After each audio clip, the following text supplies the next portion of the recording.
Bueno, pues muy buenas tardes a todas y a todos, sobre todo a las participantes que estáis más atrás porque con los focos nos ponemos cara. Bueno, pues seguimos con la primera mesa redonda con título La vulnerabilidad como discriminación múltiple. Yo, antes de empezar a dar las palabras a las compañeras que me acompañan aquí en esta mesa moderna, más bien de sillones, ¿no?, de debate, sí quería decir que para mí, como directora andaluz del Instituto Andaluz de la Mujer, es un orgullo que mi último acto, porque este va a ser el último acto como directora, sea en el marco de este Congreso de violencia. Violencia que para el Ejecutivo andaluz, para la Junta de Andalucía, es la política prioritaria, su eje fundamental de acción y de actuación. En segundo lugar, también es muy importante para mí por la temática que se toca aquí hoy, porque es muy importante que le pongamos ya también el acento a mujeres con especial vulnerabilidad.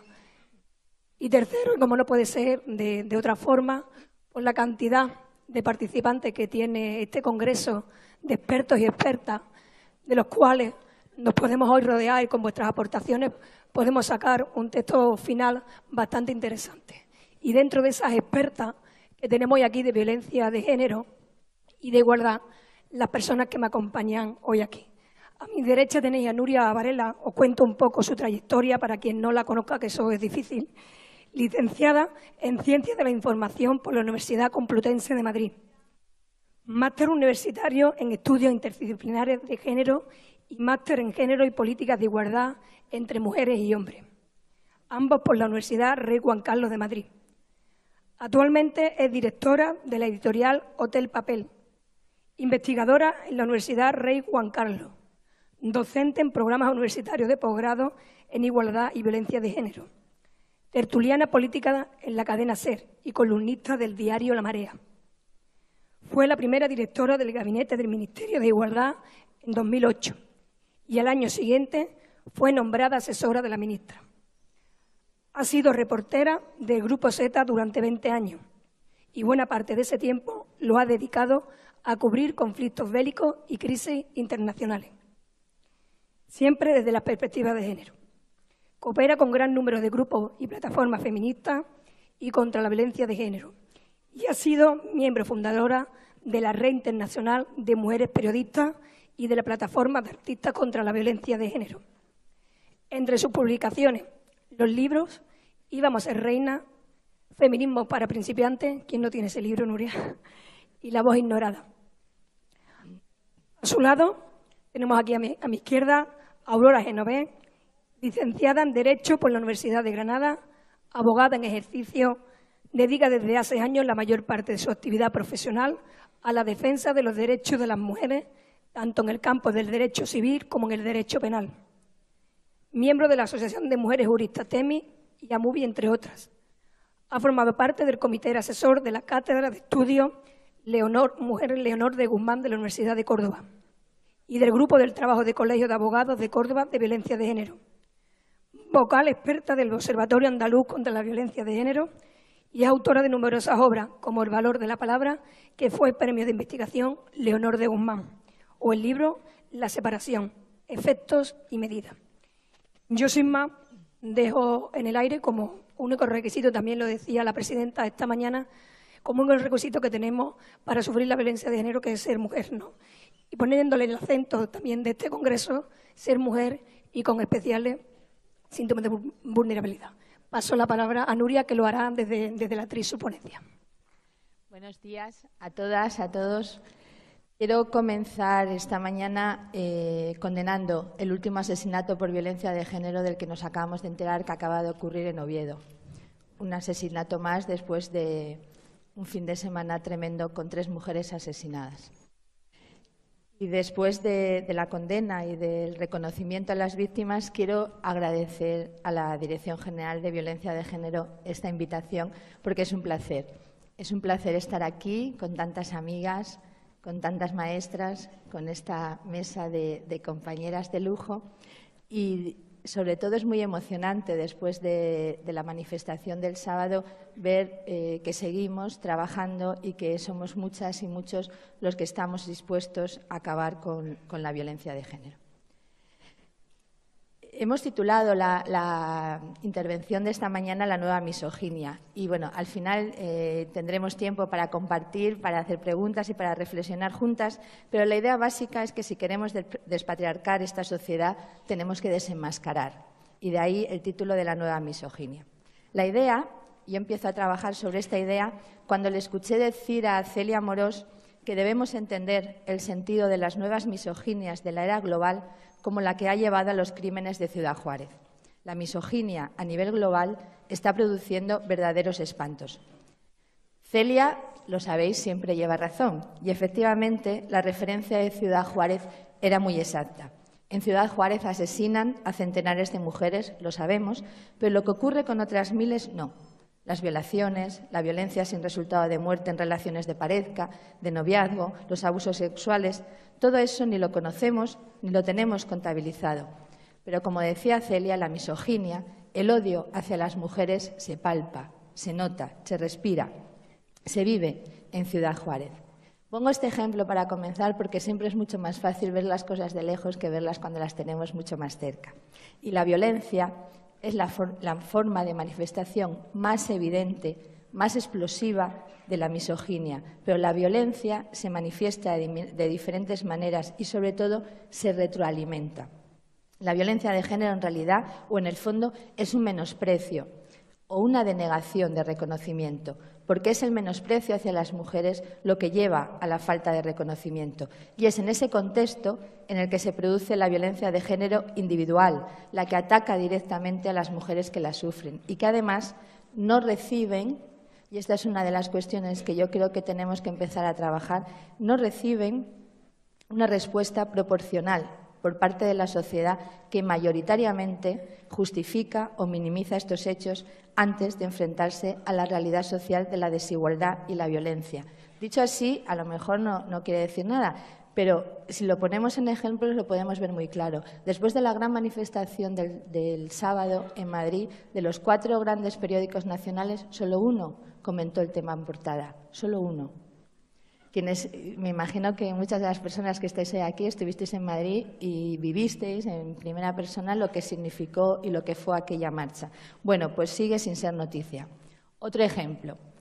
Presumimos mucho de que la Ley Integral contra la Violencia de Género se aprobó por unanimidad en el Congreso de los Diputados, cosa que es cierta, pero se nos olvida decir que hasta el 13 de mayo de 2008, cuando el Tribunal Constitucional avaló la constitucionalidad de la ley, se habían presentado 180 cuestiones de inconstitucionalidad a la ley por parte de los jueces y juezas. Probablemente sea la ley que más cuestiones de inconstitucionalidad ha recibido de la historia de la democracia. Al menos, bueno, tenemos una jurista, luego nos dirá, pero al menos una de las que más cuestiones tienen. Cuando el Tribunal Constitucional avaló la ley, lo hizo por 7 votos a favor y 5 en contra. ¿Qué quiero decir con esto? Son 2 ejemplos de que tenemos que desenmascarar esos discursos oficiales que, por ejemplo, nos dicen que todo el mundo, toda la sociedad está en contra de la violencia de género, ni mucho menos. Si eso fuese así, habríamos acabado con ella. La violencia de género es un fenómeno estructural, presente en todas las sociedades y fuertemente arraigado en todas las culturas, como bien sabemos.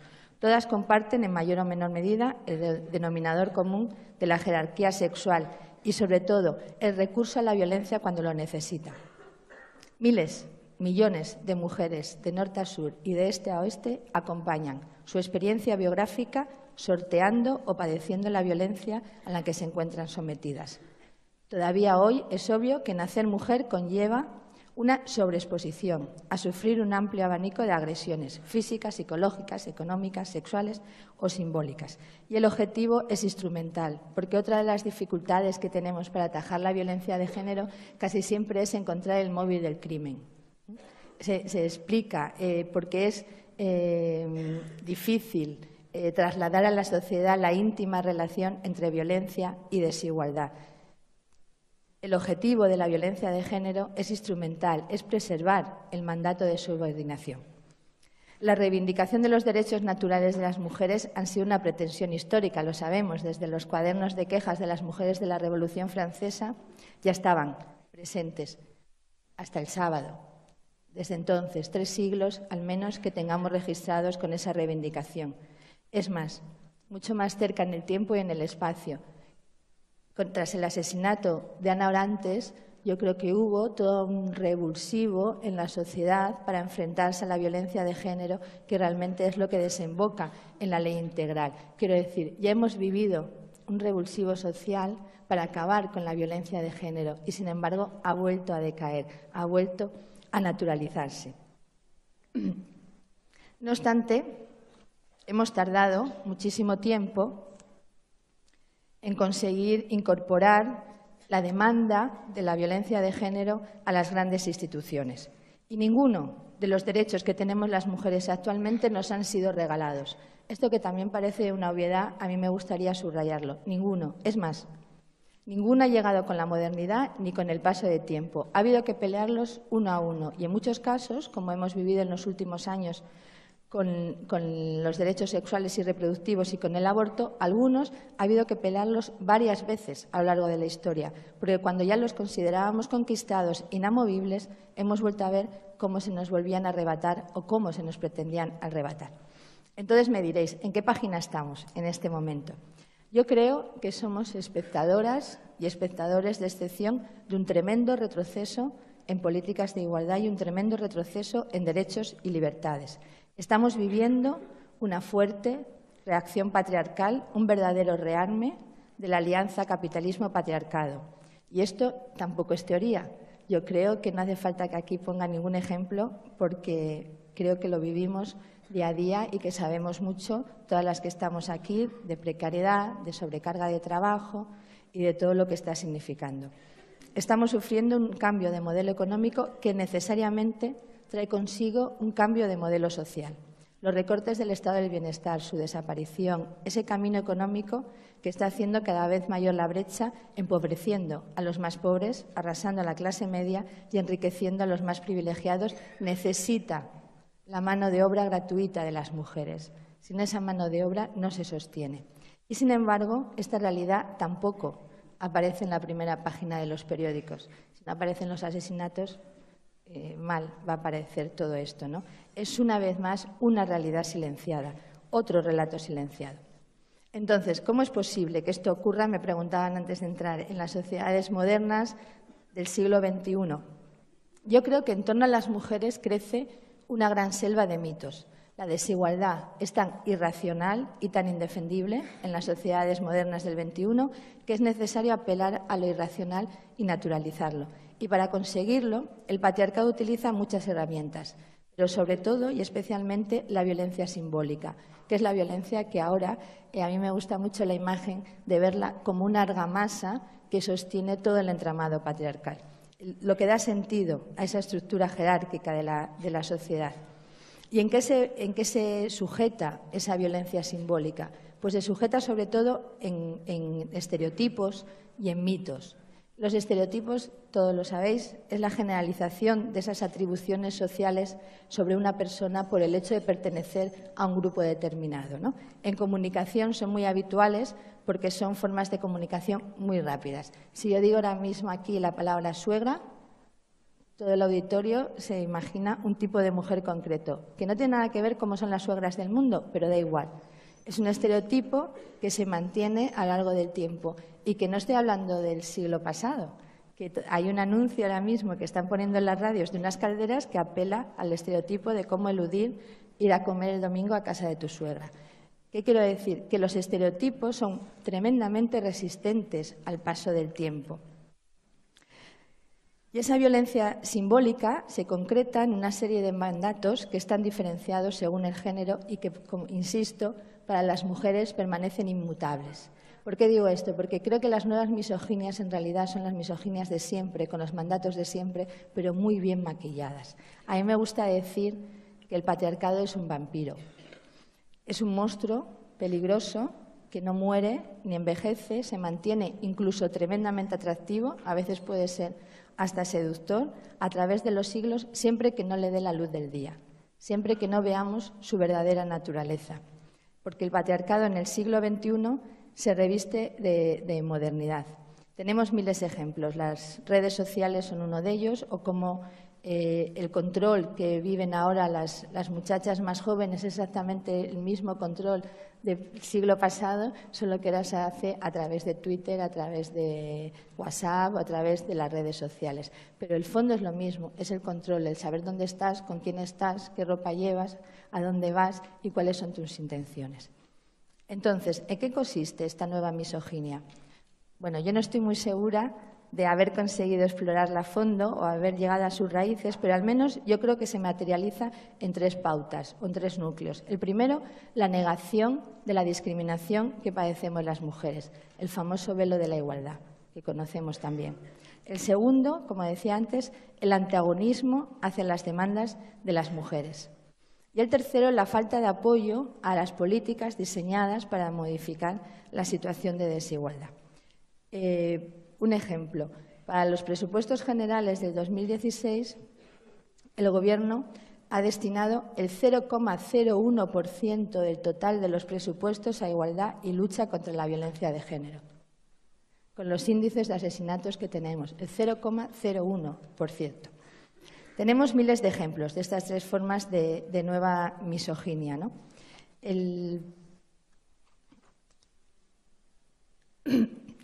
Uno de ellos, que yo creo que es también muy espectacular, es que en este país todas las leyes y todos los decretos ley tienen que llevar un informe de género, ¿no? Un informe de impacto de género. ¿Qué ocurre? Pues que casi todos, prácticamente todos, se despachan como neutros o como favorables. Pero lleva impacto de género neutro, por ejemplo, los presupuestos generales del Estado, que llevan un 26% de recorte en prevención de violencia de género, o, por ejemplo, me imagino que nadie ha olvidado el proyecto de ley del ministro Gallardón sobre el aborto, un proyecto de ley tan fuera de lugar y de tiempo que le costó el propio puesto al ministro, pues ese proyecto de ley llevaba un impacto de género positivo. Se decía que era bueno para las mujeres. Bueno, todo esto es lo sutil, pero además continúa lo evidente. No me voy a parar en daros las cifras porque todas las conocéis, pero sí quiero puntualizar 3 aspectos. Uno, que la violencia contra las mujeres, lejos de desaparecer, es un fenómeno imparable y en plena expansión. Está aumentando en todo el mundo. Existen en todo el mundo entre 113 y 200 millones de mujeres demográficamente desaparecidas, según datos de Naciones Unidas. Y cada año entre 1,5 millones y 3 millones de mujeres y niñas pierden la vida como consecuencia de la violencia y el abandono por razón de su sexo. Como publicó hace años The Economist, cada periodo de 2 a 4 años el mundo aparta la vista de un recuento de víctimas equiparable al Holocausto de Hitler. Si en vez de cifras habláramos de personas, y si sustituyésemos las estadísticas por los detalles de su vida y las circunstancias de su muerte, el relato sería insoportable. En 2013, como sabéis, la Organización Mundial de la Salud le puso el calificativo de epidemia, pero no pasó nada.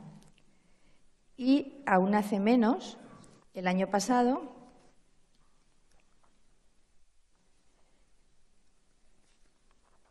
el informe sobre violencia contra las mujeres realizado por la Agencia de los Derechos Fundamentales de la Unión Europea nos dio datos estremecedores. Los voy a recordar. Decía que en el último año 13 millones de mujeres habían sufrido violencia física en los 28 Estados miembros. 3,7 millones de mujeres habían sido violadas y 9 millones de mujeres fueron víctimas de acoso. A lo largo de su vida, 62 millones de mujeres europeas, es decir, 1 de cada 3, ha sufrido violencia física o sexual. Y la encuesta recoge datos a partir de los 15 años. Eso quiere decir que toda la violencia sufrida por las niñas menores de 15 años no está aquí recogida. Entonces, mi pregunta es, ¿qué sentido, qué significado tiene la ciudadanía de las mujeres en este contexto? Yo creo que se trata de una ciudadanía en entredicho, de una ciudadanía cuestionada y tensionada cotidianamente. Las propias conclusiones del informe europeo de la Agencia de Derechos Fundamentales señalan que, como la mayoría de las mujeres no recurre al sistema judicial ni a otros servicios, se pone de manifiesto que las necesidades y los derechos de millones de mujeres europeas en la actualidad no se abordan, en la práctica no existen. El estudio yo creo que pone cifras a lo que hace ya mucho tiempo sabíamos, ¿no? Que la violencia es algo cotidiano para las mujeres. Y demuestran todos los estudios, además, que la violencia se manifiesta como un mecanismo de respuesta ante un conflicto determinado. Y no hace falta que repita, porque todas lo sabemos, que para el patriarcado no hay conflicto mayor que la pretensión de la autonomía de las mujeres. Así pues, otra característica, que por eso empezaba con Ciudad Juárez, que vemos, es que la violencia se alimenta y se nutre también de impunidad. Si alrededor del 70 o el 73% de la denuncia de la violencia no se denuncia, eso quiere decir que la inmensa mayoría de los casos, entre un 70 y un 73%, maltratar a una mujer no cuesta nada. No se paga de ninguna manera, es exactamente impune. Otra cuestión que también que ayuda a ocultar lo que está ocurriendo es la propia inexactitud de los datos. Fijaros que siempre que hablamos de violencia, en general casi siempre que hablamos de mujeres, pero específicamente siempre que hablamos de violencia contra las mujeres, hablamos de datos aproximados. Antes os he dicho, entre 1,5 millones y 3 millones de mujeres según Naciones Unidas. Bueno, entre 1,5 millones y 3 es el doble, ¿no? No tenemos datos exactos nunca en ningún ámbito, ni siquiera en este país, que hace tiempo que tenemos cifras oficiales sobre asesinatos.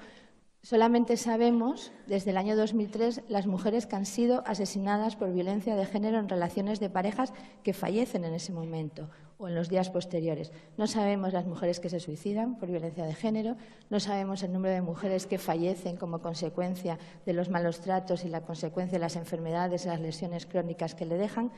Siempre hablamos de cifras y magnitudes aproximadas. Yo creo que este desdén, ¿no?, hacia la realidad es una forma de misoginia en sí mismo, ¿no? Como decía al comienzo, es un menosprecio, es una falta de reconocimiento.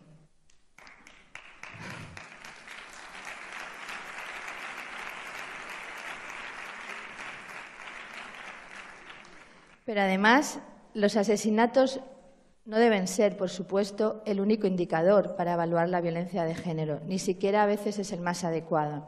El referente más utilizado para medirla en España, lo sabéis, son las macroencuestas. ¿Qué nos dicen las macroencuestas? Hasta ahora se han realizado 4, en el 99, en el 2002, en el 2006 y la última en el 2012. Bueno, pues los datos de las 4 macroencuestas, que ya nos dan un periodo de tiempo suficiente como para empezar a poder comparar, en la última macroencuesta nos dice que el total de mujeres que han declarado haber sufrido violencia alguna vez en su vida ha sido del 11% del total, que eso equivale a más de 2.150.000 mujeres. De ellas estarían en ese momento, en la actualidad, en situación de maltrato casi 600.000.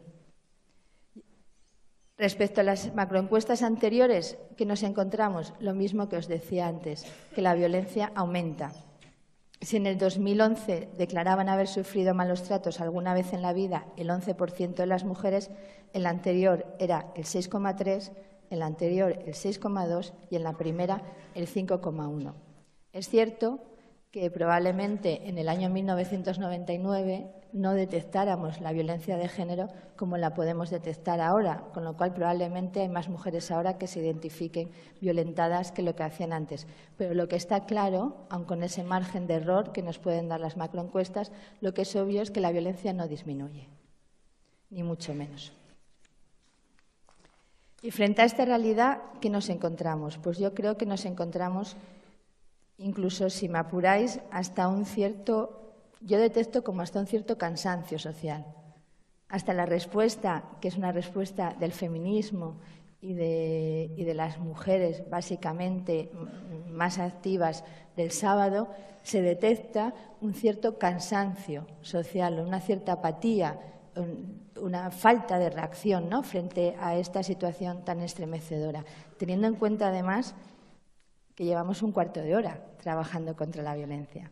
Porque los primeros trabajos en Naciones Unidas son de la década de los 90. Nuestra ley acaba de cumplir 10 años. Llevamos muy poco tiempo enfrentándonos a un fenómeno tan potente como la violencia de género. Pero, como os digo, paradójicamente aparece como una fatiga social para enfrentarse al problema. De hecho, en el último estudio encargado sobre las actitudes de la población ante la violencia de género, que se encargó hace unos años, en las conclusiones decía, os lo voy a leer textual: el material recogido confirma que, a pesar de todos los cambios acaecidos en la sociedad española actual, las cuestiones de las relaciones entre los sexos están lejos de ser una cuestión superada. Más bien, aparece cargada de connotaciones problemáticas. Es algo difícil de tratar, que genera incomodidad o refiere a una amplia serie de cuestiones pendientes o mal resueltas. Como yo siempre digo, el feminismo es un impertinente y en cuanto sacas el tema se monta la trifulca y está todo latente y todo sin resolver. En las conclusiones de este estudio se señala concretamente que existe la necesidad, y es una de las ideas que yo quería subrayar esta mañana, la necesidad de no dar por supuesto que la mayoría de la población comparte los fundamentos de las leyes en vigor sobre violencia de género. Es más, se destaca, y eso lo vemos en todas las encuestas del CIS periódicamente, que la violencia de género no aparece como prioridad, ni entre los hombres, pero tampoco entre las mujeres, incluso entre aquellas personas que han tenido experiencias cercanas. Esta cuestión tiende a ser postergada, imponiéndose una tendencia al ocultamiento, algo que también conocemos bien, o al disimulo. Se pone de manifiesto que aún existen muchísimas dificultades para las víctimas. Probablemente sea el único crimen, el único delito que avergüenza a las víctimas, ¿no? Por eso, de hecho, la violencia sexual en concreto, dentro de la violencia de género, es el delito menos denunciado en el mundo. Todavía se carga y todavía se ejerce la sospecha contra la víctima. Pero es más, en los últimos años también estamos viendo cómo se nos responsabiliza de solucionar el delito, que también es otra cosa insólita. Creo que no hay ningún otro ámbito en el que se pida a quienes sufren un delito que lo solucionen, pero sí se le pide a las víctimas de violencia de género, incluso en algunas campañas institucionales, ¿no? Es como la última que ha sacado el Ministerio de Sanidad, es una muchacha que con una llamada por teléfono ha solucionado su problema de violencia. No sé si la habéis visto. Está dirigida además a la población más joven, ¿no? Entonces, es tú la que tiene la capacidad de solucionar este problema, tú sola, ¿no? Como víctima, coges un teléfono y con una llamada a tu madre o a una amiga, siempre entre mujeres, ¿no? Lo solucionamos.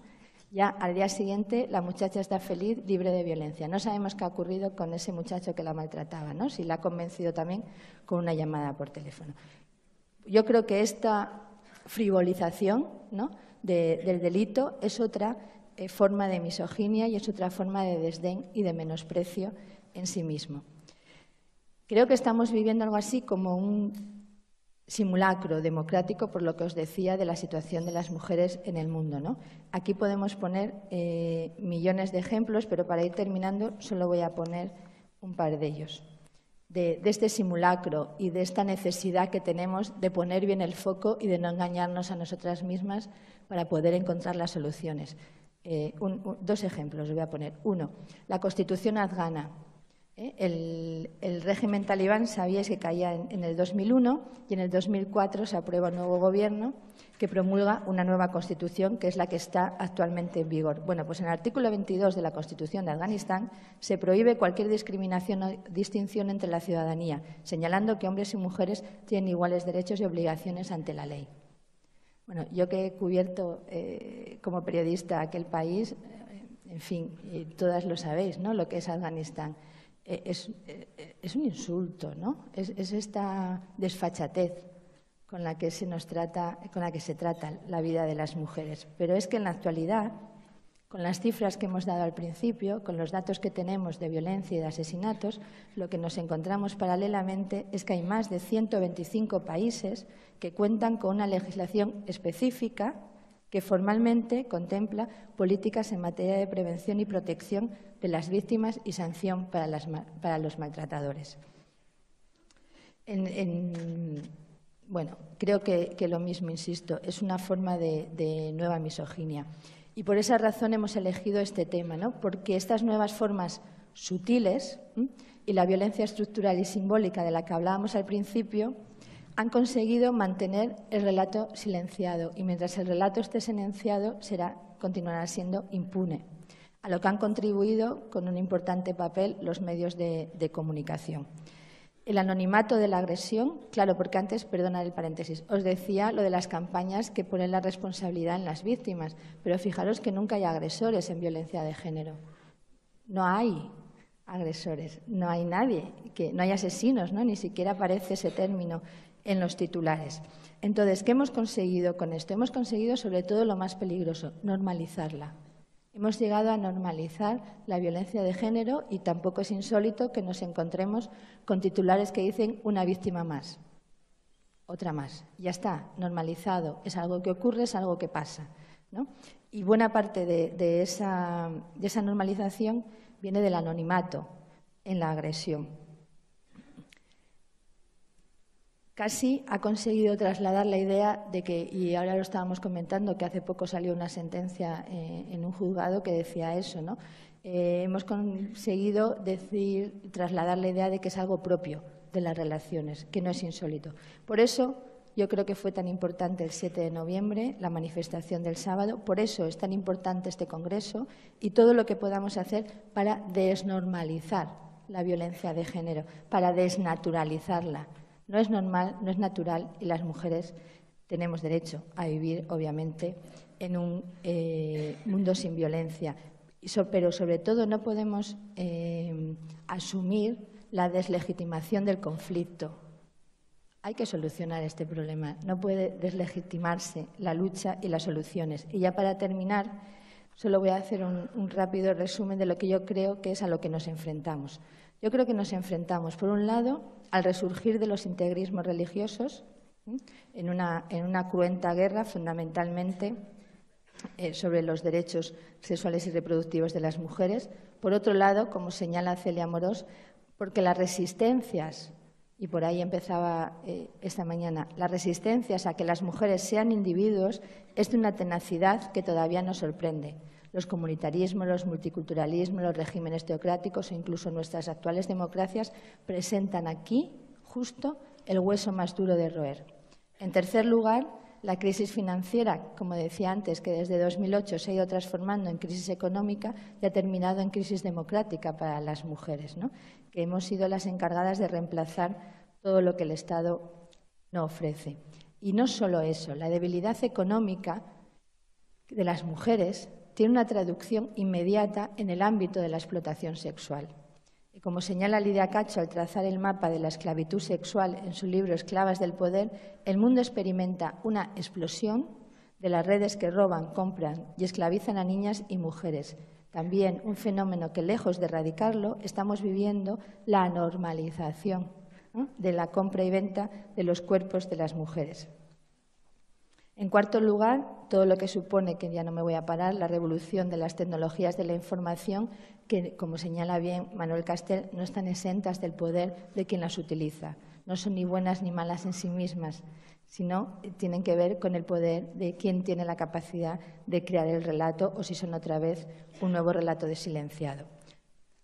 Por terminar, son los nuevos discursos que alimentan la misoginia histórica. Yo creo que son palabras nuevas para realidades muy antiguas, opciones políticas rejuvenecidas para estructuras de poder patriarcales, lenguaje sexista para mantener los imaginarios de discriminación, cultura del simulacro para seguir apropiándose a nivel global de los valores dominantes y normativos, mitos modernos para asentar la histórica usurpación del cuerpo de las mujeres, economía especulativa que arruina los estados del bienestar a costa, entre otras muchas cosas, del trabajo no remunerado de las mujeres.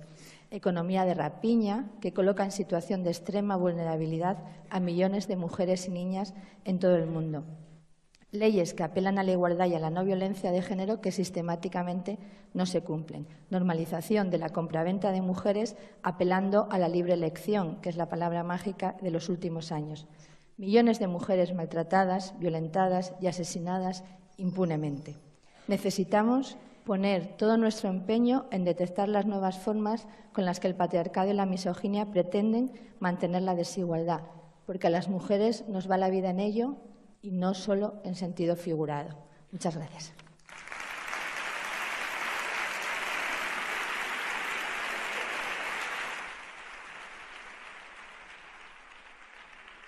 Seguimos con la ponencia de Aurora Genovés, la vulnerabilidad enfocada desde el derecho. Bueno, vamos a ver si soy capaz de...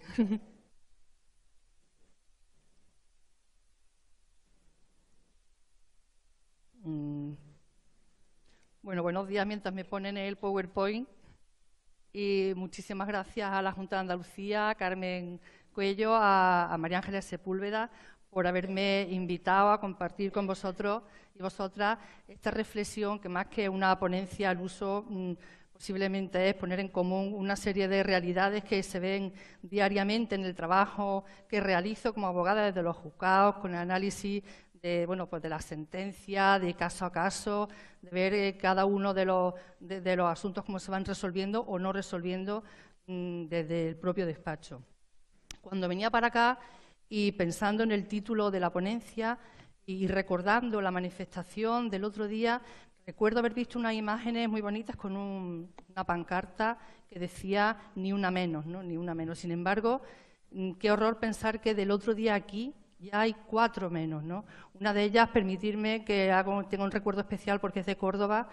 La asesinaron ayer, salió los periódicos hoy, y bueno, por lo que me toca, un recuerdo para su familia.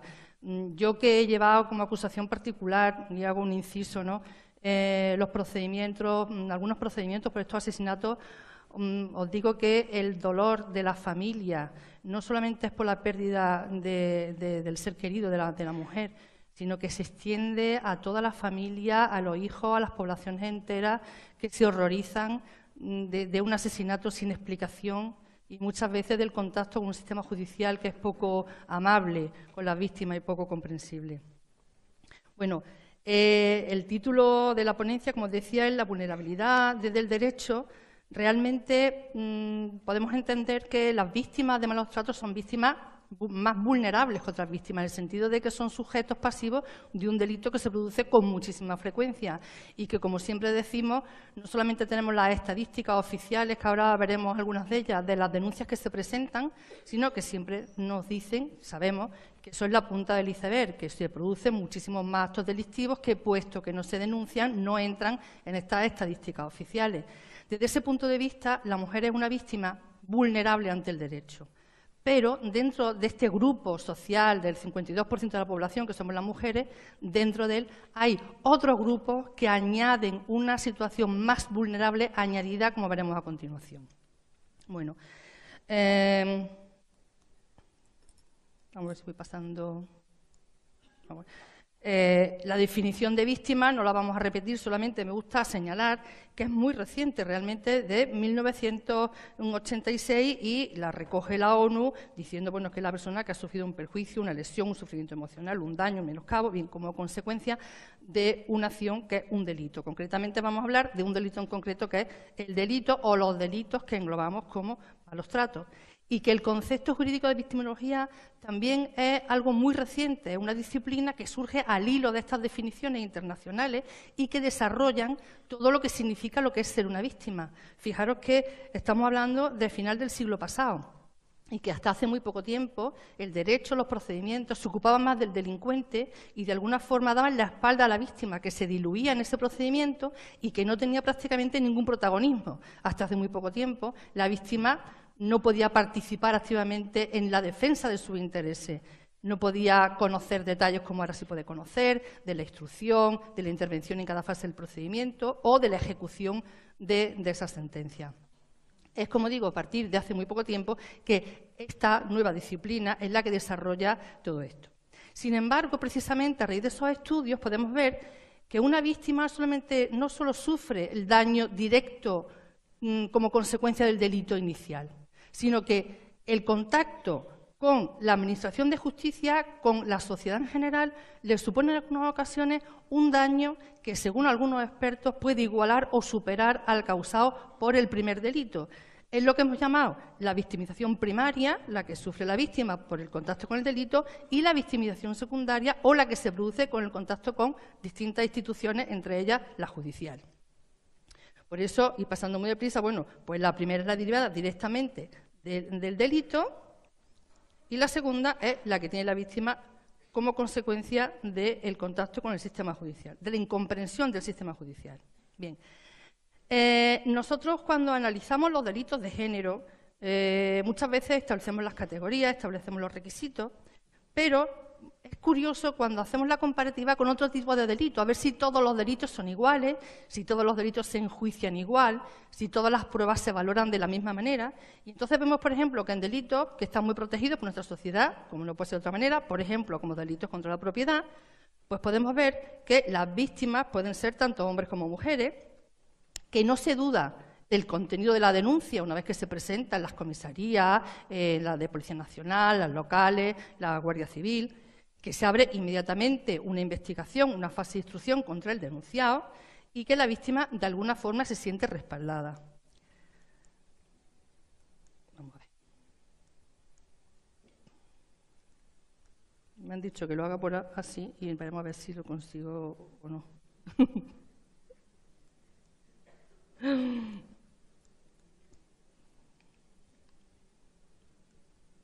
No se pasa. Esto no sé. Bueno, voy a seguir y luego lo pasaré. Sin embargo, cuando nosotros hablamos de los delitos que son de género, de los delitos en general que engloban los malos tratos, podemos ver que hay algunas diferencias con la tramitación y la interpretación. Creía que era. No, esto que no funciona directamente, no sé. Bueno, de los delitos que tienen que ver con los malos tratos o con los delitos de género. Y es que las diferencias básicamente, no era ya directamente, vamos a ver, sí. Bien, no era yo. Entonces, vamos a ver, por ejemplo, lo que hemos hablado de los delitos contra la propiedad. ¿Quién no ha sufrido? Bueno, no ha sufrido, claro, pero seguramente habremos oído contar a alguien que le han pegado, por ejemplo, un tirón de un bolso. Allí es un delito contra la propiedad y podemos ver, o lo que nos han contado, cómo se ha tramitado, cómo la víctima se ha sentido con ese contacto con las primeras instancias, ya sean policiales o judiciales. Bien. Sin embargo, tenemos que ver que hay diferencias cuando la víctima, que es esta misma mujer, por ejemplo, a la que le han quitado el bolso, va y denuncia una situación de malos tratos. En ese caso, solamente la víctima puede ser una mujer, ya no es una mujer o un hombre, es una mujer. Y además se produce una situación en la que la denuncia contiene no solamente una acción física, sino que también se produce pues, una situación psíquica de amenaza, de coacciones, muchas veces en el ámbito familiar, normalmente en el ámbito familiar, o delitos contra la libertad sexual, como son los abusos o agresiones sexuales. Cuando se produce esta denuncia, y estamos en otro ámbito, la víctima es la misma, pero el contenido de la denuncia es otra, podemos decir que se añaden consecuencias sociales y judiciales diferentes a las que la misma víctima puede percibir cuando lo que denuncia es que le han robado el bolso, por ejemplo. En este caso, la víctima primero aparece socialmente como una víctima culpada, y es la propia mujer la que, cuando pone la denuncia, se exculpa, intenta desde primera hora explicar que no ha hecho nada para merecer eso, que no es la culpable ni la provocadora del delito. Y se ven en las propias denuncias como la mujer dice, por ejemplo, pues me pegó sin motivo, o yo no le dije nada que provocara el delito, o cuando él llegó yo lo tenía todo preparado, o ese ideario colectivo en el que la víctima parece la culpable, en donde se señala que la víctima es la culpable de su propio delito, como por ejemplo eso que se dice, bueno, cada uno recibe lo que se merece, o quien mal anda mal acaba, o por ejemplo, bien sabe la rosa en qué mano se posa, es decir, bueno, y este ya que es tremendo, ¿no? Quien juega con fuego al final se quema. ¿Qué quiere decir eso? Que la víctima, que la mujer víctima, aparece como provocadora de su delito, como cómplice del delito o como una persona irresponsable o imprudente. Su conducta será analizada frente a su agresor, que la sitúa en una posición casi de enjuiciada. ¿Cuántas veces hemos visto cómo la víctima nos cuenta que parece que la están juzgando a ella y no ella es la que está acusando y están enjuiciando a su pareja o a su expareja? La víctima se siente interrogada de tal forma que parece que sea la culpable de lo que le ha pasado. El testimonio de la víctima, que ahora veremos que es muy importante, será valorado de una forma especial, de una forma minuciosa y especial, para que el juez comprenda que es cierto y que la denuncia tiene que seguir para adelante. Esta es una de las grandes diferencias que no ocurre con otros delitos. En los delitos contra la propiedad, la víctima no es interrogada para ver si se archiva o no su denuncia. La víctima es creída en esa primera fase y la denuncia sigue para adelante. Sin embargo, en los delitos de malos tratos, vemos cómo la víctima desde primera hora es interrogada sobre su situación personal. De forma que, desde un primer momento, tenemos la sensación de que la condición personal de la víctima, la condición moral, mental, el aspecto físico, la raza, la clase social, son objeto de un análisis minucioso. Podemos pensar, ¿es que hay una víctima perfecta? ¿Hay un croquis, hay un cliché de una víctima? ¿Quién es la víctima? ¿Quién es la víctima de un delito de malos tratos, no? Podemos decir, bueno, ¿tiene algo que ver con todo esto? Puede ser un estudiante, una trabajadora, una persona sorda, menor de edad, muy mayor, blanca, negra, gitana, con escote. ¿Quién es la víctima? Todas las mujeres pueden ser víctimas. Por eso nosotros intentamos ver que desde ese punto de vista no puede haber ningún cliché ni ninguna discriminación.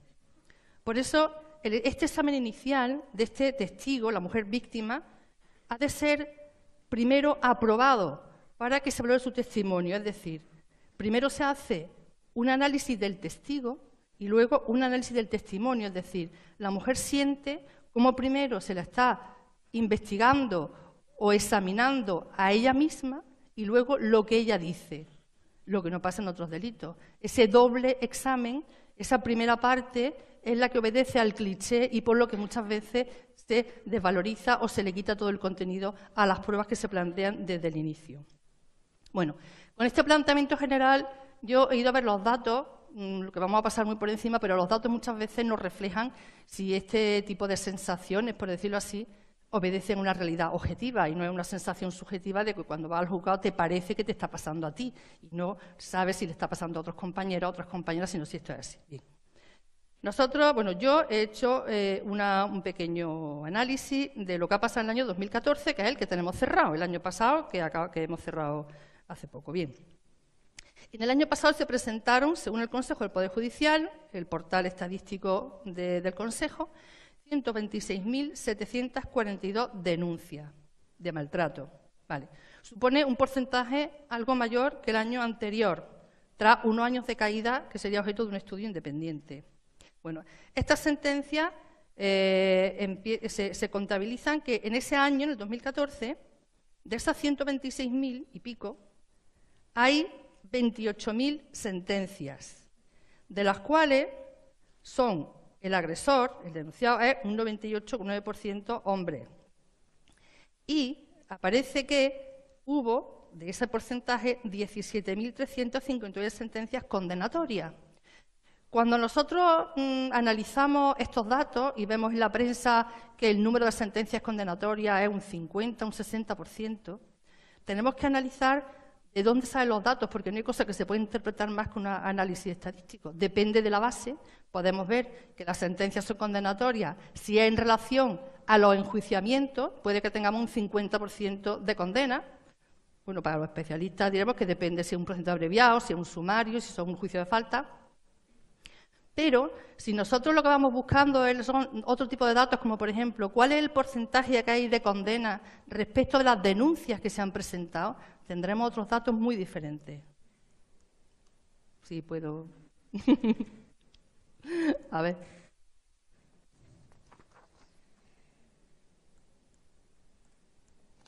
Bueno, voy a seguir mientras lo van arreglando, aunque... Bueno, os digo ya ahora cuando se ponga en marcha esto lo voy analizando. Bueno, según también el portal estadístico del Consejo del Poder Judicial, de todas las denuncias que se presentaron, de estas 126.000, pues nos encontramos que en el año 2014 hubo 50.445 denuncias que fueron sobreseimientos y archivos y otras 27.380 que aparecen en un cajón como otras, que suman un total de 80.000 denuncias que han acabado en nada, que han acabado en un sobreseimiento o archivo. Ah, bueno, ahora se pone esto en marcha, un momento, que os voy a enseñar.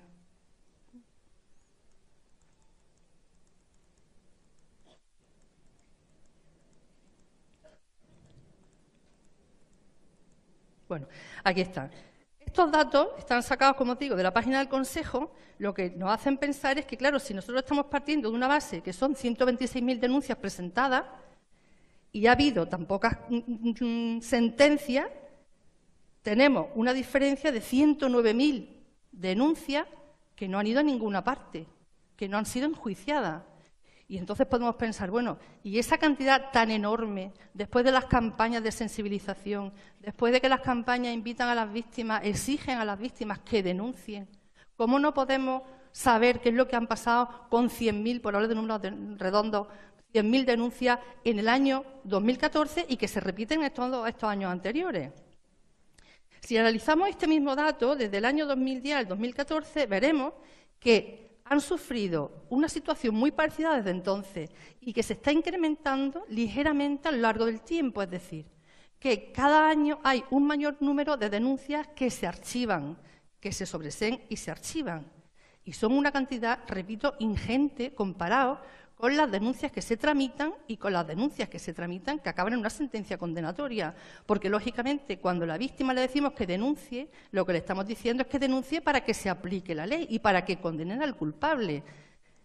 ¿Qué es lo que quiere decir esto? Que en esa situación de archivo, en esos autos de archivo, que son de esta cantidad tan enorme, podemos ver cómo los jueces que han archivado establecen de primera hora una primera criba que no se hace en un juicio, que se hace directamente en un auto de archivo, se hace desde el juzgado, donde aparecen una serie de motivos cuando aparecen. Uno de ellos aparece como que se trata de versiones contradictorias de la denunciante y el denunciado y sencillamente lo archivan, lo que no se da en ningún otro tipo de delito. Imaginaros lo que hemos dicho antes del tirón del bolso. Si se denunciara una denuncia, si se archivara, porque el ladrón dijera, mire usted, yo es que no he tirado el bolso a nadie, y a lo mejor esta señora es que no ha salido ese día con el bolso de su casa, lo mismo se está equivocando, y la víctima dijera que sí. Sería una cosa que parece un chiste, es impensable que se archive ninguna denuncia por un delito contra la propiedad por versiones contradictorias. Sin embargo, en los delitos de malos tratos es el término, el motivo que más se utiliza. No solamente en esta primera fase, estamos hablando de una fase tan inicial que impide la tramitación del asunto, que impide que llegue a sentencia, ni siquiera que se abra una diligencia. Y ya la primera criba se hace de esa manera. Otro de los argumentos es que se trata de una denuncia que se presenta en una situación conflictiva o en crisis de pareja, lógicamente, provocada por una situación de violencia. Es decir, la situación de violencia es la que provoca el conflicto. ¿Cómo no se va a producir un conflicto?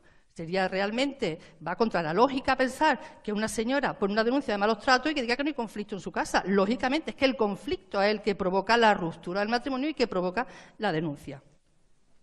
Otro de los motivos es el tiempo que transcurre entre los hechos y la denuncia. También sabemos que es un tipo de delito que tiene unas características especiales y que las víctimas tardan mucho tiempo en denunciar y que en muchas ocasiones precisamente se denuncia cuando el hecho es más pequeño, es como si dijéramos la gota que colma el vaso y no se da cuenta el instructor de que hay toda una serie de hechos anteriores o una serie de denuncias que van implícitas muchas veces de tipo psicológico y eso no se analiza. Solamente se tiene en cuenta si el último hecho delictivo, objetivo con un parte de lesiones o así, tiene una fecha concreta y la denuncia se ha producido en una fecha posterior. Otro de los motivos es que el hecho no constituye delito o falta, que también muchas veces con ese razonamiento tan lacónico no podemos saber cómo una señora que dice pues, que la han amenazado o la han pegado no supone ni un delito ni una falta, pero muchas veces aparece eso. Y en muchísimos casos, en la mayoría, no aparece ningún motivo. Claro que estos autos se pueden recurrir, se deben de recurrir, pero la realidad es que se recurre muy poco y tenemos toda esta bolsa enorme de denuncias que no van a ninguna parte. Tenemos incluso algunos jueces, no me quiero meter con los jueces porque lo hay también que lo hacen muy bien, por supuesto, que se vanaglorian públicamente de archivar. Y entonces he sacado esto, una pequeña noticia que sale en el Faro de Vigo, donde dice el juez que sobresee 450 casos de maltrato al año por falta de prueba o porque la mujer se retracta. Claro, en esta fase estamos hablando de la denuncia inicial. No es una fase en la que el juez tenga que valorar la prueba, porque en esa primera fase no hay prueba. Es más, el juez de instrucción, el juez de violencia, la misión que tiene, entre otras, es de investigar el delito y de investigar esas pruebas y de aportar esas pruebas al procedimiento. Luego, si se sobreseen, se archivan los casos por falta de pruebas, es por una falta de actividad judicial que no se ha preocupado ese juez de investigar y de aportar las pruebas necesarias, junto, lógicamente, con la Fiscalía. Bueno, otra vez se me ha quedado pillado. Bueno. Uno de los motivos que se invocan en muchas ocasiones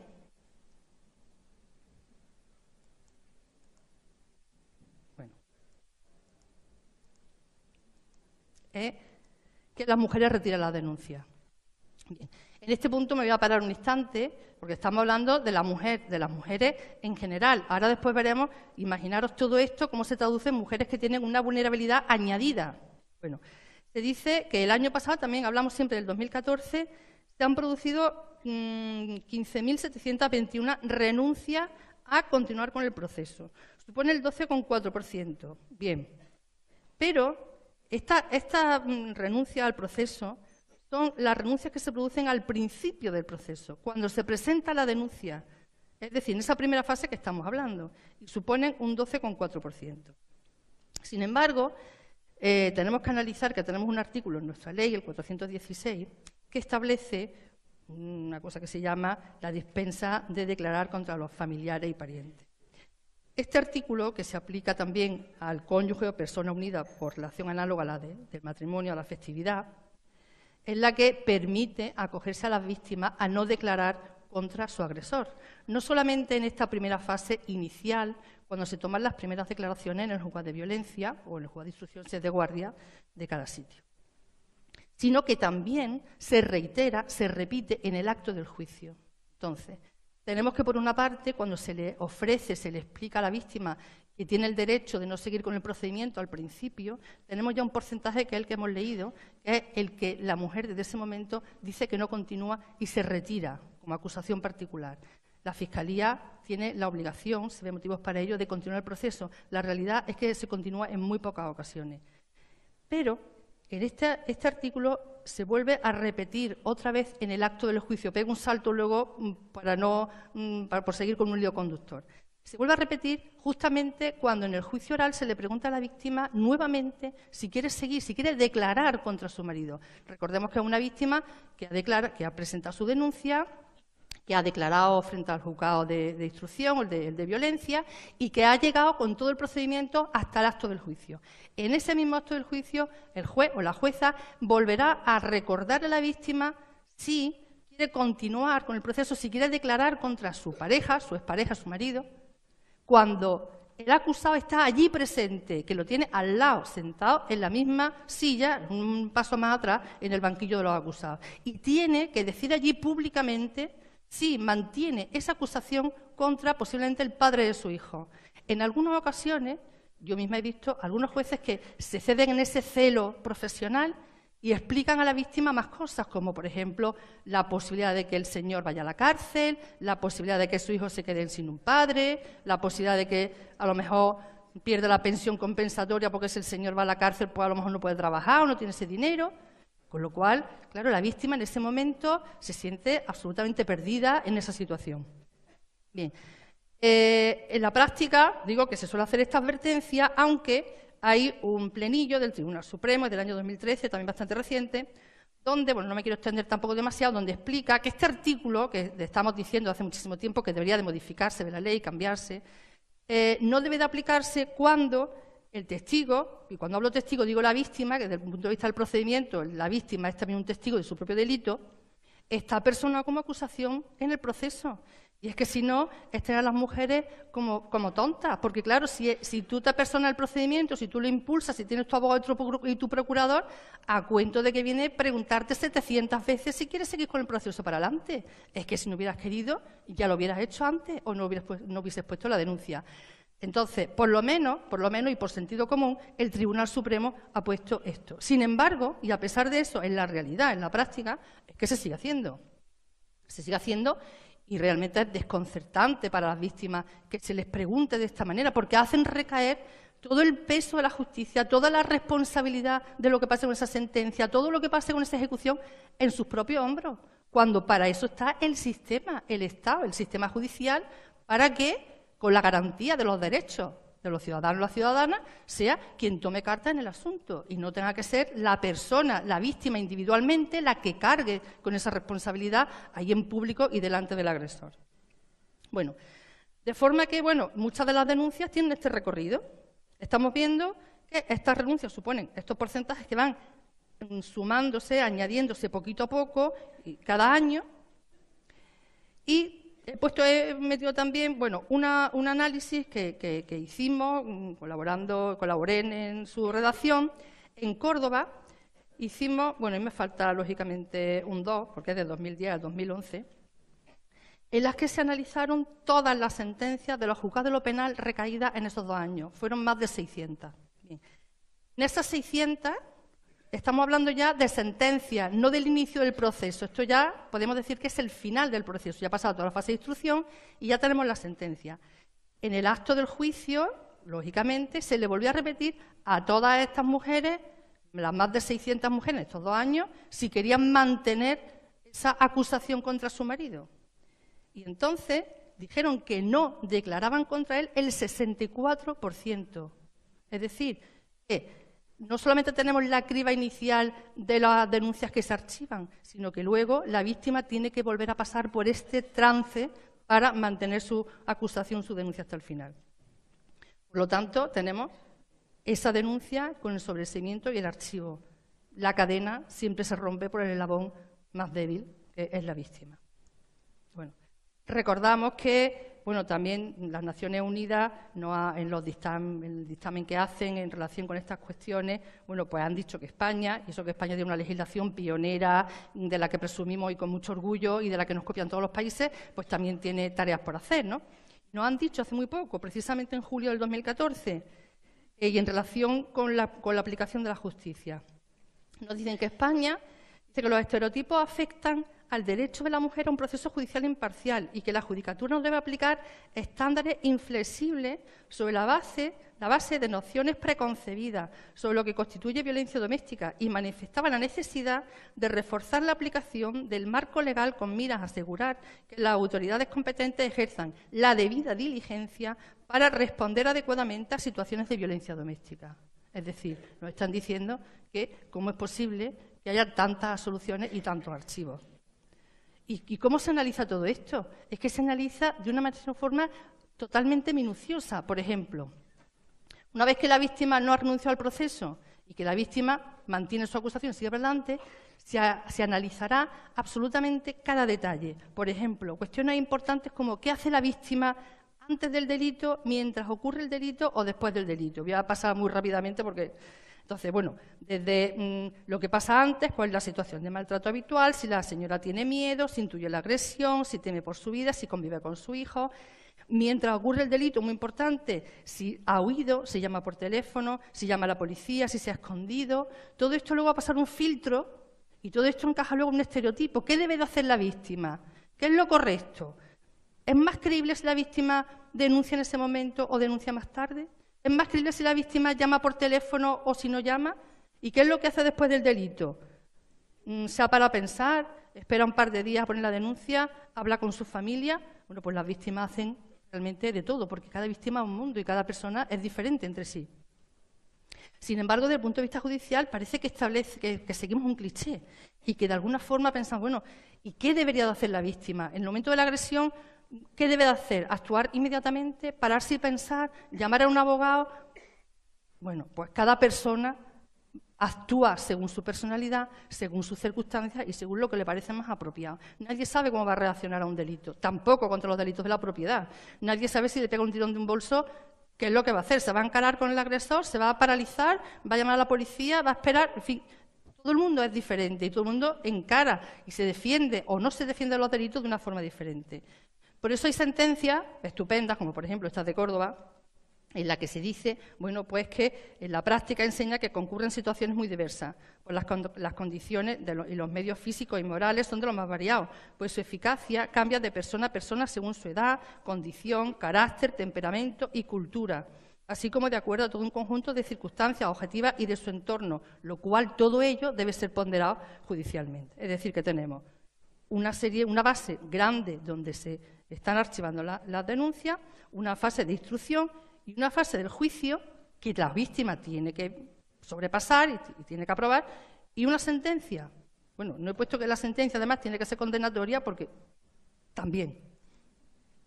¿Cuál es la prueba más importante? Y de ahí que hayamos hecho este recorrido con lo que hace la víctima. Realmente sabemos que es un delito que sucede en la intimidad, una intimidad que busca el agresor. El agresor busca que no haya testigos, el agresor busca que no se esté en la calle, que los vecinos no lo oigan, busca esa intimidad. En muchas ocasiones nos encontramos que son juicios en los que solo y únicamente tenemos una prueba, que es la declaración de la víctima. Por eso esa declaración hay que llenarla de contenido para que solo con esa declaración podamos alcanzar una sentencia condenatoria, porque, repito, que en muchas ocasiones es casi la única prueba. Esta declaración, para que sea válida, tiene que cumplir una serie de requisitos, que también lo dice el Tribunal Supremo. Los requisitos son estos. Voy a pasar un poco de prisa, pero para que veamos luego lo difícil que es para las víctimas que tienen una situación vulnerable añadida. Uno de los requisitos es una ausencia de incredibilidad subjetiva, es decir, dice también alguna sentencia, derivada de sus características o, dice alguna sentencia, de sus minusvalías, utiliza siempre esa palabra, si las tuviera, o de incluso física o psíquica, o que tenga una ausencia de móviles espurios, es decir, un resentimiento, venganza, enemistad. Por ejemplo, se valora si la víctima está en trámites de divorcio o si la denuncia se produce al hilo de una modificación de medida o de alguna discusión en relación a los hijos. No para añadirle contenido, para quitárselo, para pensar que es precisamente el tema civil, el divorcio o las cuestiones de los hijos, los que han inducido a que la víctima presente una denuncia y entonces pesa en contra de ella. Lógicamente, la denuncia de malos tratos supone el detonante por el cual se produce la ruptura del matrimonio. Luego, en una proporción enorme de los casos, estamos hablando de que justo es la denuncia la que inicia el divorcio. De ahí que la orden de protección tenga un paquete de medidas civiles. Bueno, voy a correr. Bueno, el testimonio tiene que ser verosímil, tiene que tener una serie de corroboraciones periféricas, que son todo tipo de pruebas, de pequeñas cosas que podemos aportar y que tienen que casar perfectamente con el contenido de la denuncia. Tiene que ser persistente, es decir, cada vez que declare la víctima, tiene que ser básicamente igual. Ahora tenemos, y con esto ya, las víctimas, hasta ahora las víctimas, podemos decir, una situación normal, entre comillas. Ahora vamos a ver si esta misma víctima, esta mujer, esta señora, está dentro de una situación todavía más vulnerable y necesita un refuerzo. ¿Qué es lo que hace la ley? ¿Qué es lo que hace el Código Penal? Bueno, pues este refuerzo en la ley puede venir por varios caminos. Uno de ellos, pues, se engloba ese sujeto pasivo del delito en un grupo de especial consideración, por ejemplo, cuando hablamos de violencia de género, que tiene una condena especial, subrayada, más importante, cuando estamos dentro de ese tipo de delito. También mediante la aplicación de circunstancias agravantes. Una de ellas es cuando el delito se realiza por razón de género, que se ha incluido así especialmente, y fijaros que, no me quiero enrollar, pero que aparece el sexo como un asunto y el género como otro. Está bien porque dentro de poco las leyes ya van perfilando, van separando y van matizando lo que son unas cosas y otras. Se refuerza la respuesta penal cuando también el delito se realiza aprovechándose de esa situación más vulnerable. Y se incluye un paquete ahora en el nuevo Código Penal, en el artículo 510, donde aparecen los delitos que se cometen con ocasión del ejercicio de derechos fundamentales a un grupo de personas, incluidas las razones de género, que es una novedad que tenemos ahora. Bien. Las mujeres que tienen una situación que podemos llamar de diversidad funcional, sufren entre 2 y 5 veces más episodios de violencia machista que el resto de las mujeres. Se incrementa, dicen los estudios especiales, los especialistas, de 4 a 10 veces más si además tiene alguna discapacidad intelectual. Este tipo de víctimas tienen normalmente menos recursos personales y sociales para defenderse del agresor, mayores dificultades para identificar y denunciar el maltrato, mayores dificultades para el acceso al empleo, sufren un mayor aislamiento social y tienen mayores posibilidades de sufrir dependencia económica y psicológica del agresor al que tienen que enfrentarse con todo lo que hemos visto antes y al que tienen que denunciar. Y además sufren manifestaciones de violencia diferentes o con algunos matices diferentes, como es que no solamente pueden sufrir agresiones físicas o verbales, sino situaciones de abuso mantenido sobre la víctima, de violencia pasiva, que son la negación de la ayuda, la omisión de los cuidados, la negligencia en los cuidados o el abandono físico y emocional, teniendo en cuenta que tienen características especiales en su situación. Esta serie de situación es persistente en el tiempo, no es puntual, normalmente se mantiene durante mucho tiempo, años, durante toda la vida, y son víctimas que tienen una invisibilidad social, una sobreprotección y exceso de control, muchas veces por parte del agresor, con una fragilidad física y emocional y la dificultad añadida de acceso a la información y a los servicios. ¿Esto qué significa? Que lo que da lugar a una impunidad del agresor totalmente.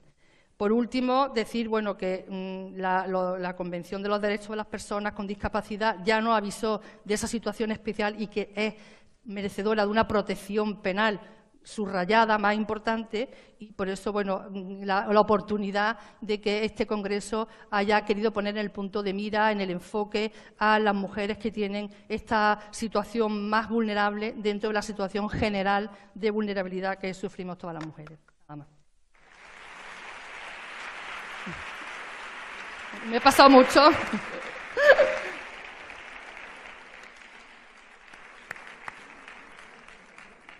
Bueno, pues como vamos un poco fuera de tiempo, las preguntas que queráis hacer a las dos ponentes, concretas, cortitas, y las respuestas también, cortitas y concretas. La palabra.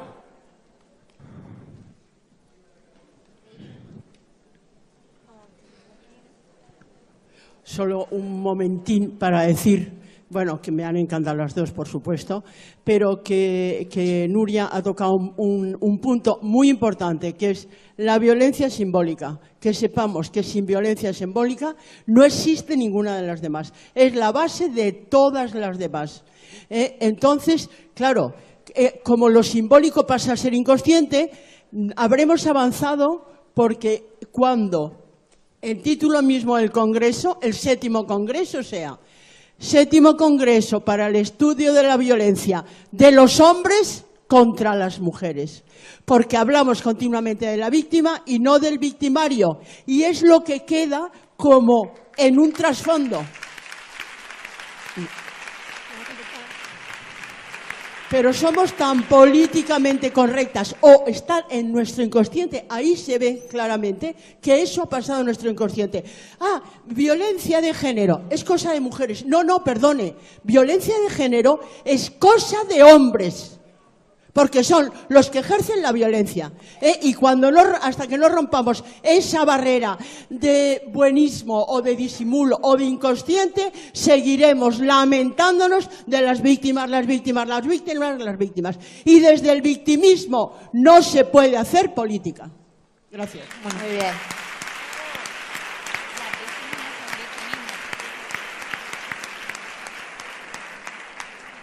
Tomamos nota para el próximo Congreso, directora de violencia. Otra palabra, si la pedís desde arriba, yo no veo. Sí. Den el micrófono. Por favor, me gustaría conocer la opinión que tenéis de las conformidades en violencia de género en el ámbito del juicio oral. Un tema mío, judicial. Pues mira, yo en principio no soy partidaria de la conformidad. En principio. Lo que pasa es que, es que no veo por los focos, pero como sabrá, imagino que eres una compañera, cada caso es diferente. Yo creo que por lo menos hay que tener unos mínimos, es decir, conformidades no a cero, conformidades reconociendo el delito y asumiendo la condena y asumiendo la responsabilidad. Entonces, si el delincuente, el hombre delincuente, ya vamos a ponerle todas las letras, reconoce lo que ha hecho, pide perdón y asume la consecuencia penal que tiene, dentro de la gama de posibilidades que tiene un artículo, un delito, puede dar una condena que tenga una privación de libertad más dura o menos dura dentro de esa franja, pues podríamos estar hablando de una conformidad o de una ventaja para la persona que evita el juicio porque reconoce el delito. Pero, sin embargo, si la conformidad es conformidad a cambio de nada o a cambio de un chantaje en el campo del derecho civil, yo personalmente no soy partidaria para nada. No sé si con eso te he contestado. Otra pregunta, por favor, ponerse de pie, porque si no, que no vemos.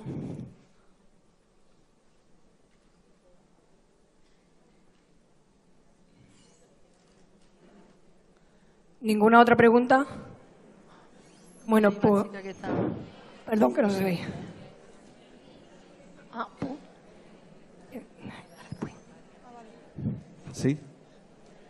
¿Voy ya? Sí, Fernando. Bueno, buenas tardes. Yo me sumo a la felicitación. Ambas ponentes han sido, yo creo que han sido dos ponencias, dos conferencias, dos exposiciones brillantes, ¿no? Intento hacer dos preguntas muy concretas. Para Nuria, han nombrado, y yo me sumo absolutamente a lo que la compañera acaba de decir antes, ¿no? Bueno, vamos a poner a las cosas, vamos a llamar las cosas por su nombre, vamos a hacer el siguiente congreso que efectivamente se llame así. Violencia de los hombres contra las mujeres, violencia machista y todo esto. Pero has comentado, Nuria, en tu exposición que en la prensa salen las mujeres, a veces ni siquiera asesinadas, a veces muertas, pero no se dice nada de los agresores. Los agresores no están, ¿no? Entonces, una reflexión sobre qué efectos puede tener eso si el fin último que deberíamos de conseguir es que los hombres dejaran de matar a las mujeres, los hombres dejáramos de matar a las mujeres. ¿Qué efecto puede tener justamente esa ocultación, ese detalle de la prensa, precisamente en impedir o en no apoyar ese objetivo de que los hombres dejen de matar a las mujeres? Y para Aurora, también muy interesante, y aunque el tema jurídico es omnipresente en todo este asunto de la mujer, de las víctimas además, una pregunta que a lo mejor puede ser un poco, da hasta un poco de pudor hacerla. ¿Cómo es posible que con la gincana que tienen que pasar las mujeres conocidas? Hace unos años conocimos tu libro, El derecho del revés, que ya era un mazazo precisamente sobre todas estas cosas. ¿Cómo es posible que aún se sostenga, que gran parte de la ciudadanía aún sostenga la idea de que las mujeres siempre salen ganando en todos estos litigios que tienen que ver? ¿Cómo se sostiene esa idea? Mayoritaria, vaya, por más que sabemos que no es así. Gracias. Yo creo que los efectos son múltiples y son las complicidades del patriarcado. Podemos estar, me ha pedido Carmen que sea muy escueta, así que voy al grano, pero podríamos estar toda la mañana examinando qué consecuencias tiene eso. Sobre todo tiene que ver con la violencia simbólica y con lo que subrayaba Victoria. No existen. Entonces, ¿en qué se traduce? La violencia es una cuestión de mujeres, cuando no es un problema de las mujeres, es un problema de los hombres que sufrimos las mujeres.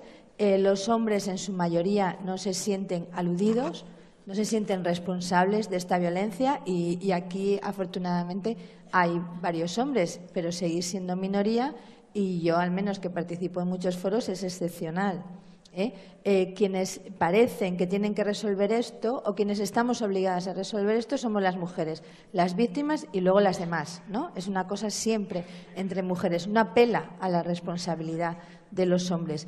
¿Eso qué significa? Pues una de las cuestiones que se reivindicaban el sábado, que no está en la agenda, en el corazón de la agenda política en este momento, porque hay un presidente de gobierno, por ejemplo, que puede eludir este tema. No pasa nada porque haya 50, 55 mujeres asesinadas. Es la impunidad, todo lo que refuerza esta imagen de impunidad. Y luego sustentan los mitos y los estereotipos que lo problemático es que llegan a los juzgados exactamente igual, porque los jueces y las juezas no viven en un mundo aparte, ¿no? Viven en el mismo mundo y hay como un mandato. Me ha gustado mucho escuchar a Victoria porque recordaba una frase que ella escribía hace muchos años, que ya la he usado mucho, que ella decía con mucha ironía: a ver si la vamos a ser del género tonto nosotras. Entonces, hay como un mandato de utilizar términos políticamente correctos, y no hay nada menos políticamente correcto que el feminismo, para no señalar quiénes son quienes asesinan, ¿no? Porque incluso hablando de patriarcado, hablando de género, hablando de violencia de género, siempre, y todas las que estamos aquí, que utilizamos las redes sociales, siempre hay una reacción a continuación diciendo: es que eches la culpa a todos los hombres, es que parece que todos los hombres somos maltratadores. Hay las complicidades patriarcales y yo creo que son múltiples. Empiezan en la prensa, en los juzgados, en los medios de comunicación, en las escuelas, en muchísimas instancias hay esa complicidad y solo se sostiene porque no hay culpables. No se puede hablar de culpabilidad en este tema. Es otra de las palabras prohibidas. Sí, bueno, yo por responderte de la parte que me has preguntado, yo coincido contigo que es una pregunta que tiene una difícil contestación, porque todos los que trabajamos en esto, que somos todos, sabemos las dificultades no solamente para las mujeres, para todos los que ayudamos o colaboramos en ese proceso, que también somos víctimas de alguna forma también, ¿no? de todo eso y que sufrimos personalmente ese camino, ¿no? Ahora, ¿qué es lo que yo pienso? Que muchas veces el maltratador, el hombre que se cree con derecho a todo, en el momento que pierde un ápice de ese poder, de ese control, lo vive como una gran tragedia, como una gran injusticia, porque no comprende que ese reparto, ese poner las cosas en su sitio, o ese que asumir las condenas por los delitos que cada uno de nosotros podamos hacer, es una cosa que tiene que ver con la justicia en este campo y en cualquier otro.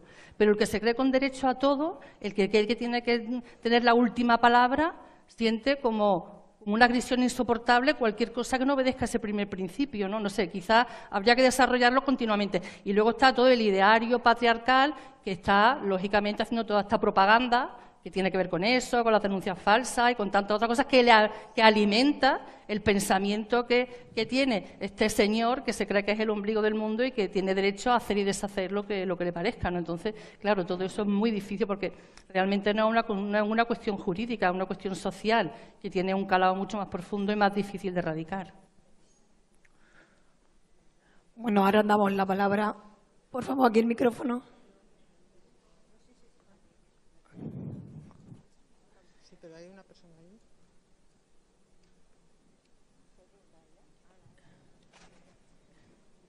¿Sí?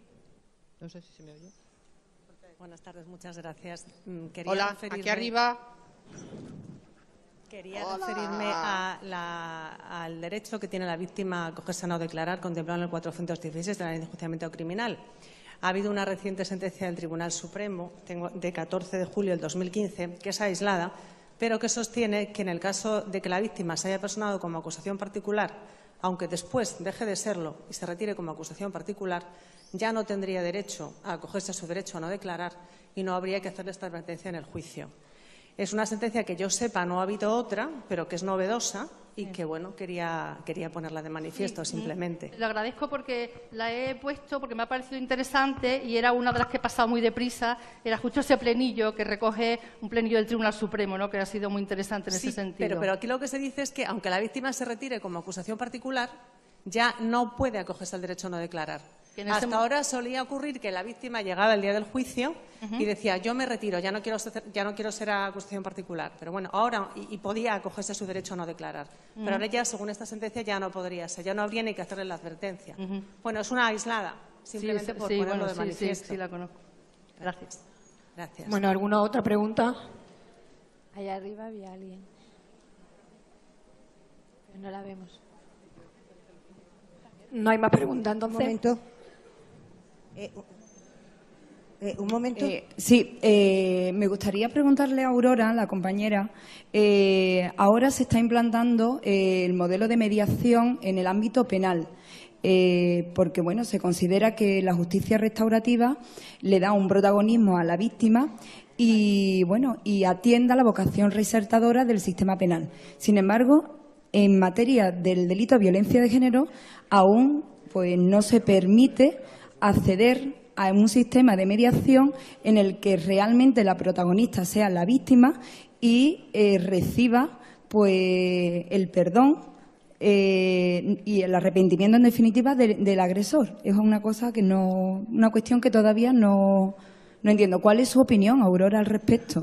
Mira, todo el tema de la mediación en España hemos llegado hace muy poco tiempo. De hecho, ahora mismo se está impulsando que haya mucha mediación, por ejemplo, en los juzgados de familia, en otro tipo de temas. Se ha dicho, desde especialistas en mediación, que cuando las partes no están en una posición equilibrada no puede llevarse a cabo ningún procedimiento de mediación, porque hay una imposición de una de las partes, en este caso el agresor, y en otro caso una víctima que no será libre o que no tendrá suficiente una circunstancia que pueda negociar o que pueda hacer valer en situación de igualdad con la otra persona. Entonces, siempre se ha dicho que, o por lo menos lo que yo tengo entendido, es que la mediación penal no podía llevarse a cabo cuando hay una situación de violencia.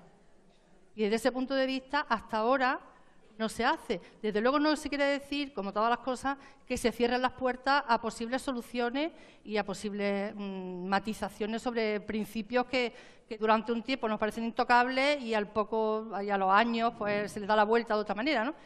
De momento, ahora mismo es así, pero yo creo que también sería por lo menos un tema que habría que analizar con más profundidad. Sobre todo porque no sé cuál es tu experiencia, pero desde mi experiencia a mí me da la sensación de que la víctima no queda satisfecha al finalizar el proceso, es decir, está agotada, ha pasado pues por dependencias policiales, por juzgado, por reconocimiento, sin embargo, está como huérfana de esa parte, es decir, de la parte en la que el agresor llega a un arrepentimiento.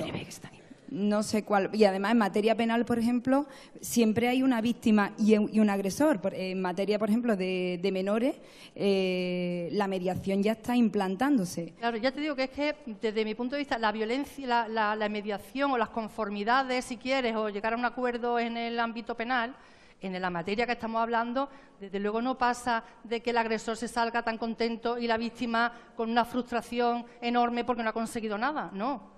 Es que eso es una simplificación del resultado. El agresor tiene que salir condenado.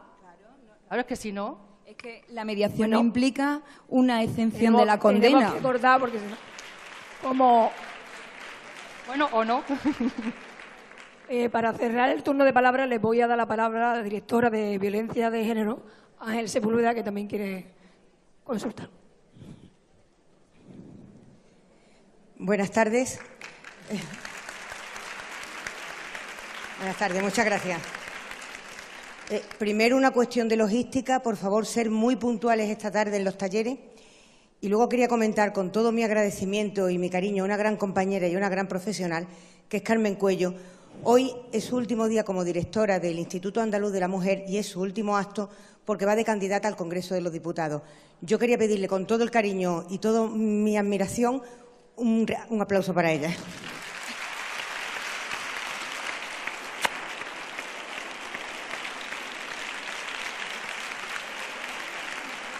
Bueno, pues me parece que no era una palabra en torno al debate que estamos hablando. Bueno, no te vayas.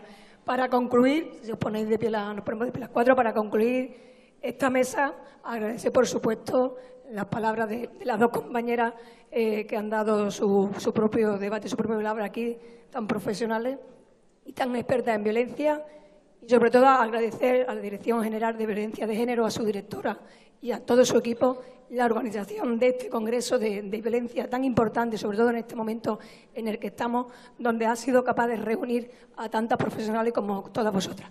Y mis últimas palabras que sean de reconocimiento a tantos profesionales, hablando de profesionales que trabajan en el Instituto Andaluz de la Mujer, que veo mucho por aquí por la sala, a las jefas provinciales, a las coordinadoras, a las directoras de las casas de acogida, a la empresa ISE, a las compañeras del gabinete del Instituto Andaluz de la Mujer, porque ha sido un orgullo y muy fácil trabajar con un equipo como el que he tenido a mi lado. Muchas gracias. Termina esta ponencia y ser puntuales, por favor, a las 4:30.